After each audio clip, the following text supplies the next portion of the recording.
Ce deuxième accomplissement nous prouve quoi? Lorsque Jésus-Christ dit sur la croix, tout est accompli, il a choisi déjà tous ses apôtres. Il a écrit la vie et le dessein de tous ceux qui viendront après lui pour l'œuvre, pour la vue et non pour l'accomplissement. Regardez vous-même ce que les apôtres ont dit. Ils ont pensé que Saint Jean ne mourrait point.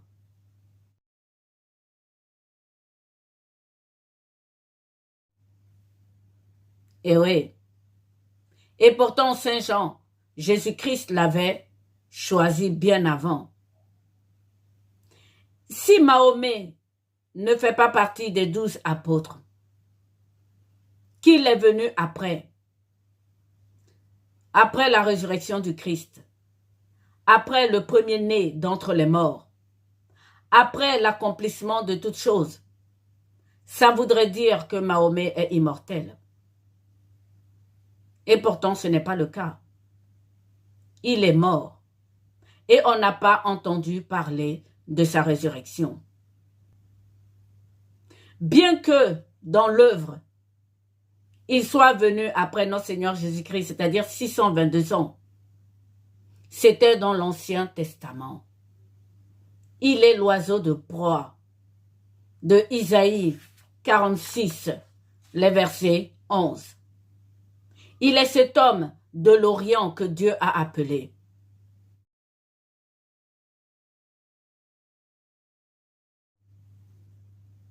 Il reste de l'Ancien Testament. L'Ancien Testament qui a été clos avec la décapitation, c'est la branche d'Isaac. Mais continuons, vous allez comprendre. Après donc, frères et sœurs, cette deuxième parole de notre Seigneur Jésus-Christ sur la croix ne pouvait venir après lui qu'un immortel, c'est-à-dire le Saint-Esprit. Lorsqu'il est monté, il a fait venir le Saint-Esprit pour nous aider. Et le Saint-Esprit est immortel. L'évangile, frères et sœurs, est accompli. L'islam n'a rien à voir avec l'évangile. Mahomet n'est pas venu pour accomplir l'œuvre terminée par notre Seigneur Jésus-Christ. C'est impossible. Si c'était le cas, dans l'Apocalypse, on allait nous parler de l'islam. Dans l'Apocalypse, on ne parle pas de l'islam. On en dit autrement. Pour moi, Mahomet est l'oiseau de proie. Mais continuons. Jean le Baptiste a clos la branche de Jacob. Mahomet clôt la branche des Ismaélites. Il fallait trouver un homme pour cela. Saint Paul nous dit dans Colossiens 1, les versets 18. Notre Seigneur Jésus-Christ est le premier-né d'entre les morts.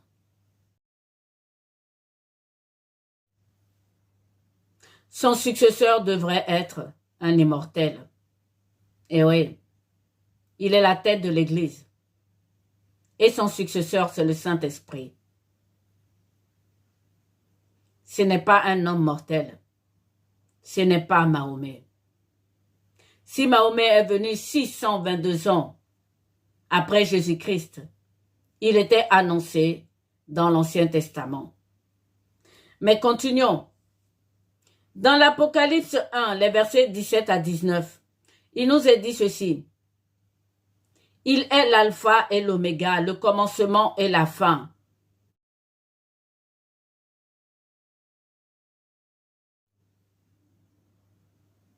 Mahomet ne pouvait pas être le commencement, puisqu'il est venu 622 ans après.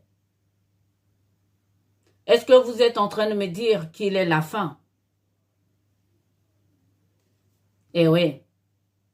Cette parole est la parole de l'accomplissement de notre Seigneur Jésus-Christ. Tout est accompli.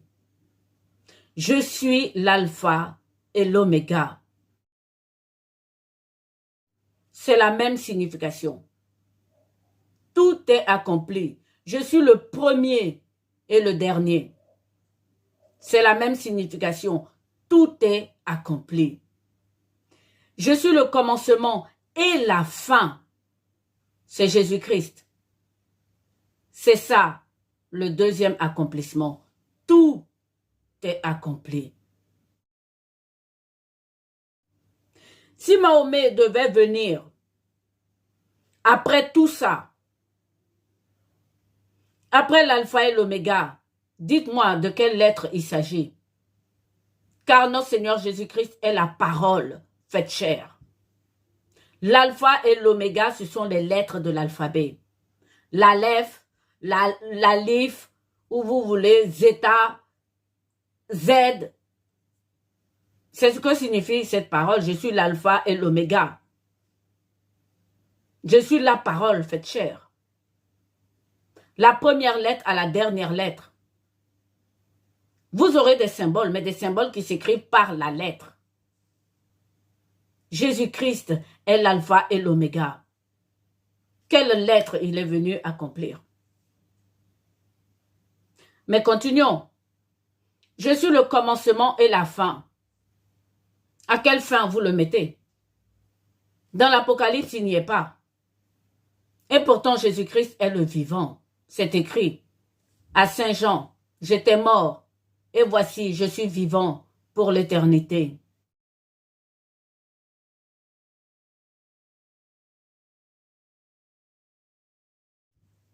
Si vous pouvez dire de même pour Mahomet, ça ne change rien au fait que sur la croix, Jésus-Christ a dit, tout est accompli.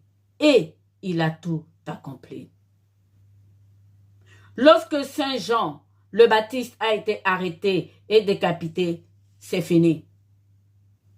Nous sommes le Nouveau Testament qui lui aussi est clos. Jésus-Christ a tout accompli. Que vous me croyez ou pas, ce que je suis en train de faire là, le Seigneur le savait déjà. C'est écrit. Continuons avec 1 Corinthiens 15, les versets 20 à 28. Voilà ce que Saint Paul nous dit. Mais maintenant, Christ est ressuscité des morts. Il est le prémisse de ceux qui sont morts. Car puisque la mort est venue par un homme, c'est aussi par un homme qu'est venue la résurrection des morts. Et comme tous meurent en Adam, de même aussi tous revivront en Christ. Mais chacun en son rang.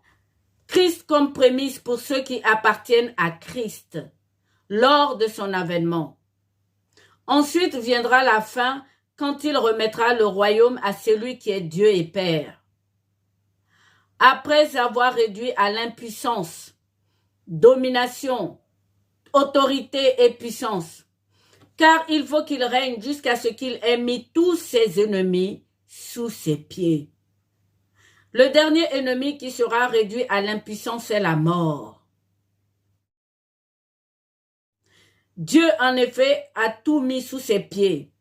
Mais lorsqu'il dit que tout lui a été soumis, il est évident que celui qui lui a soumis toutes choses est accepté.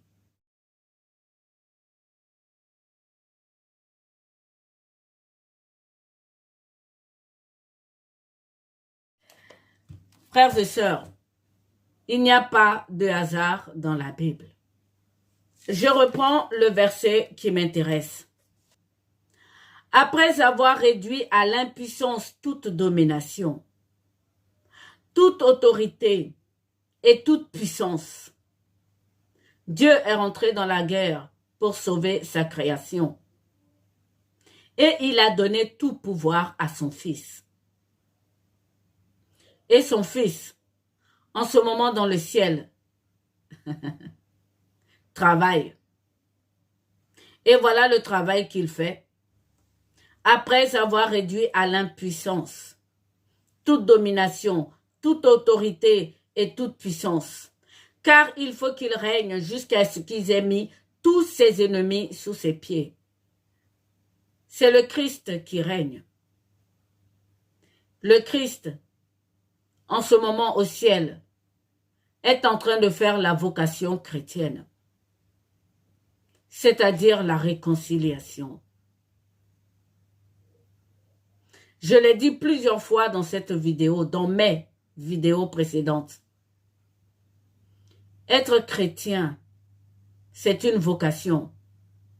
C'est la réconciliation. Dieu a envoyé son Fils pour réconcilier toutes ses puissances, domination et autorité. Voilà donc ce que nous dit Pierre. Dans 1 Pierre 1, les versets 12, il nous dit ceci. Et dans lesquels les anges désirent plonger leur regard.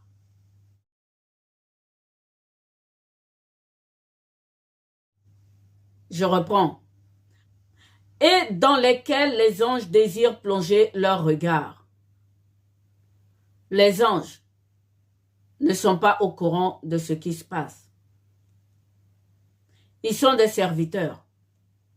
Ils regardent d'en haut ce que nous vivons sous le soleil.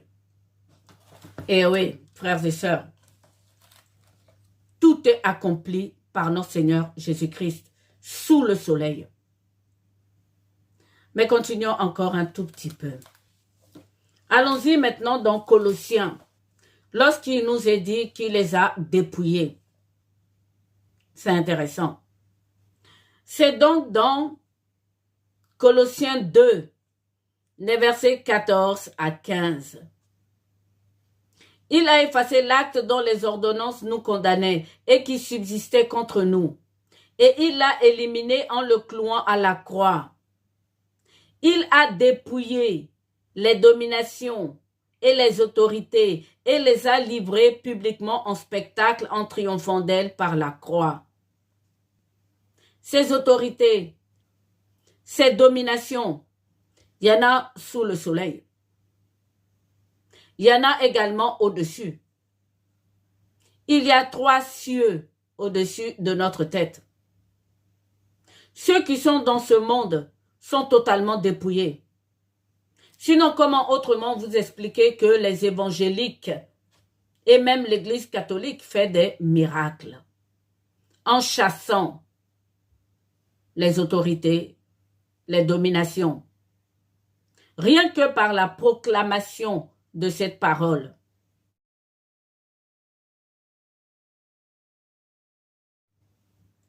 L'évangélisation sous le soleil, c'est la proclamation de cette parole. C'est une épée. Et cette parole, si vous la proclamez tous les jours, ça vous délivre de beaucoup de choses. D'abord, vous savez que vous êtes dans la grâce. Et ensuite, les dominations et les autorités savent qu'ils ont été dépouillés. Vous êtes libre de vivre avec eux ou de les chasser. Et oui, frères et sœurs. J'ai déjà raconté cette histoire intéressante dans une de mes vidéos. Il y a un évangéliste, un pasteur protestant qui racontait que lorsqu'il voulait délivrer une personne qui était possédée par les démons, Dieu lui a dit non, je ne le délivre pas parce qu'il est ami avec ce démon. Frères et sœurs, la personne qui a voulu garder ce démon, ce n'est pas pour faire du mal aux autres. Je vous rappelle que nous sommes des dieux. Et lorsque vous vous comportez bien, ces démons se comportent bien. Ils vous sont soumis. Plusieurs fois, je l'ai dit dans les vidéos. Donc, Dieu peut changer les ténèbres en lumière.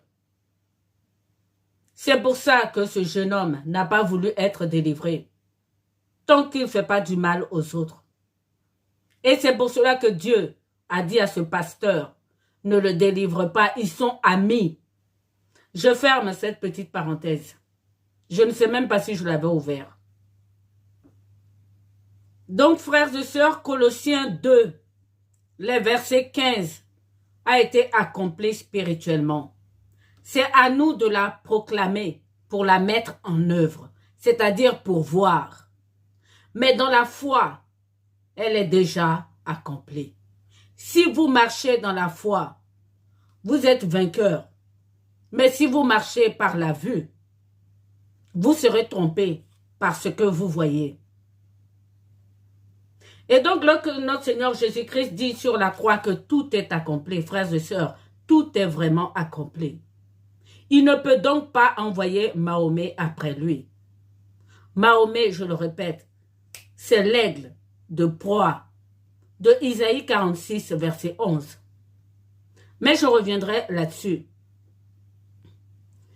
Dans le Pater, notre Seigneur Jésus-Christ nous demande de prier que ta volonté soit faite sur la terre comme elle doit être faite au ciel. Donc notre Seigneur Jésus-Christ est en train de réconcilier dans le ciel. Et nous, notre vocation en tant que chrétienne, sous le soleil, c'est aussi de réconcilier. Et les deux fils d'Abraham et nous-mêmes. Donc, être chrétien, c'est une vocation. C'est un travail. Cette vidéo que j'ai faite n'a pas eu de succès sur la vocation chrétienne. Alors donc, vous comprenez qu'il y a une différence entre ceux qui marchent par la foi et ceux qui marchent par la vue. Notre Seigneur Jésus-Christ nous dit ceci. Lui qui a tout accompli sur la croix. Il nous dit ceci. Vous allez souffrir, mais n'ayez pas peur. J'ai vaincu le monde. Ces afflictions viennent des béatitudes, souvenez-vous, mais principalement de la conversion au christianisme, de la persécution par rapport à l'évangélisation. Notre Seigneur Jésus-Christ nous a bien préparés. C'est accompli. Et ça, c'est par la foi. Il a vaincu le monde. Tous ceux qui croient en lui seront ressuscités.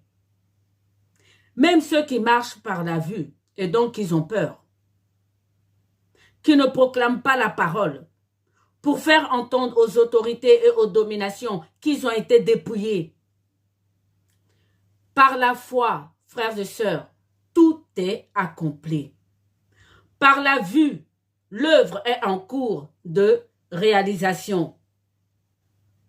Je vous donne un exemple. Notre Seigneur Jésus-Christ dit ceci. Si ton ennemi a faim, donne-lui à manger. Si nous vivions par la foi, il n'y aurait pas d'ennemis entre nous.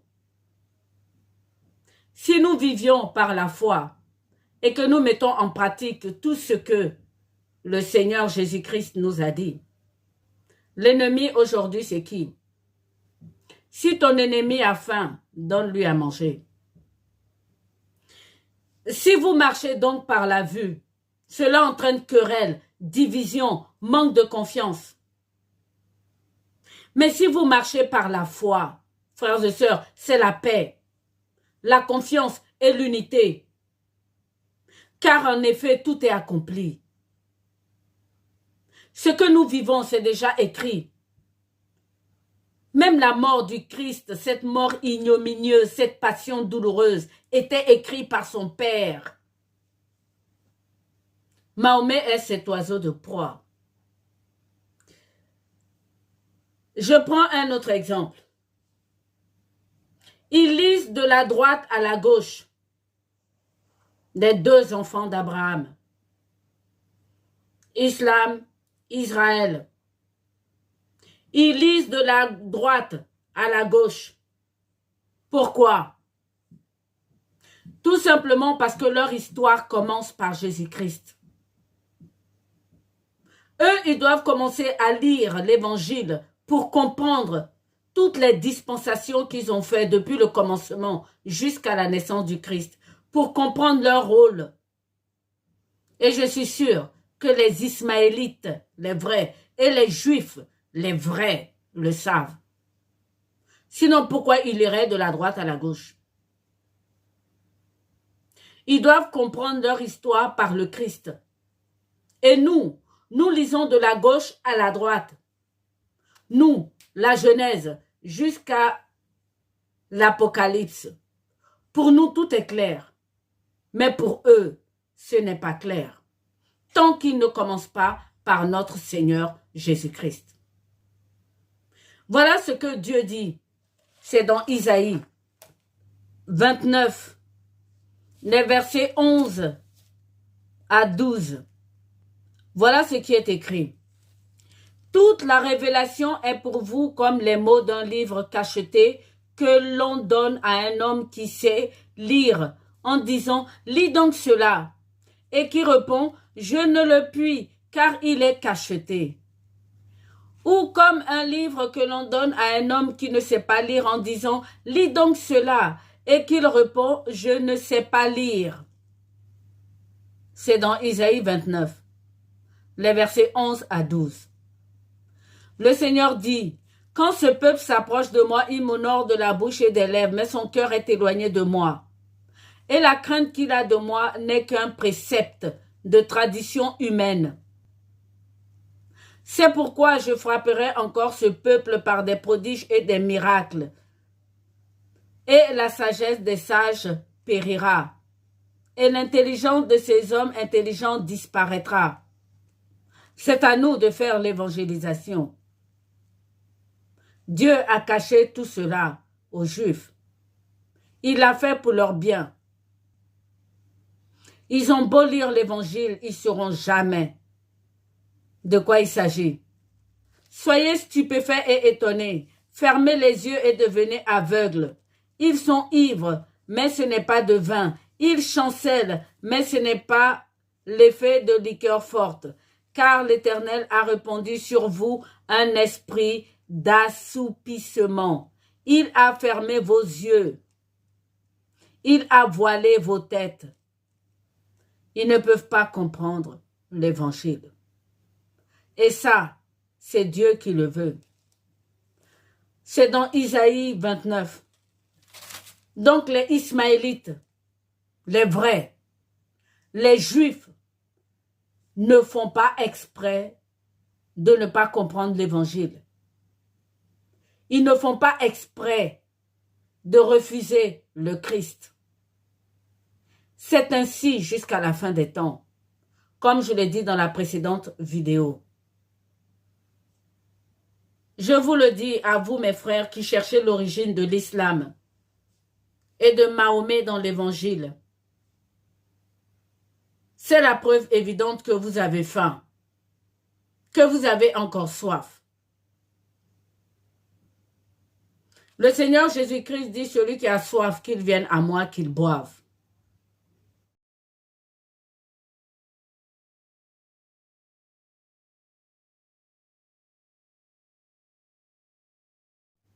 Venez à l'évangile et buvez. Lisez de la droite à la gauche. Commencez par lire l'évangile et ensuite vous allez lire la Torah. Vous allez comprendre votre origine. Et le fait que vous étiez là, c'était pour accomplir l'avènement de notre Seigneur Jésus-Christ.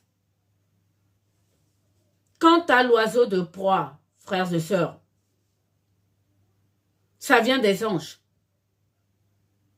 qui représentent les tuteurs et les administrateurs de Israël et de Ismaël. Nous, notre tuteur et notre administrateur, c'est le Saint-Esprit. Alors donc, comment est-ce que, lorsque Jésus-Christ a tout accompli, il va envoyer derrière lui un mortel? Ce n'est pas possible. Par la foi, c'est impossible. Par la vue, c'est encore impossible. S'il est apparu 622 ans après notre Seigneur Jésus-Christ, c'était écrit dans l'Ancien Testament. Il est l'oiseau de proie. Je termine ma vidéo par 2 Corinthiens 5, les versets 7. Car nous marchons par la foi et non par la vue. Nous sommes pleins de confiance et aimons mieux quitter ce corps et demeurer auprès du Seigneur. Marchez, frères et sœurs, par la foi et non par la vue.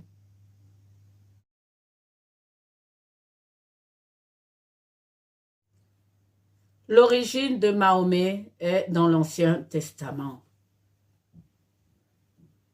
Nous, les enfants de Dieu, si nous marchons par la vue, nous sommes des idolâtres. Jésus-Christ a tout accompli. L'oiseau de proie, c'est cet homme, c'est Mahomet. Être chrétien, c'est être professionnel de la paix.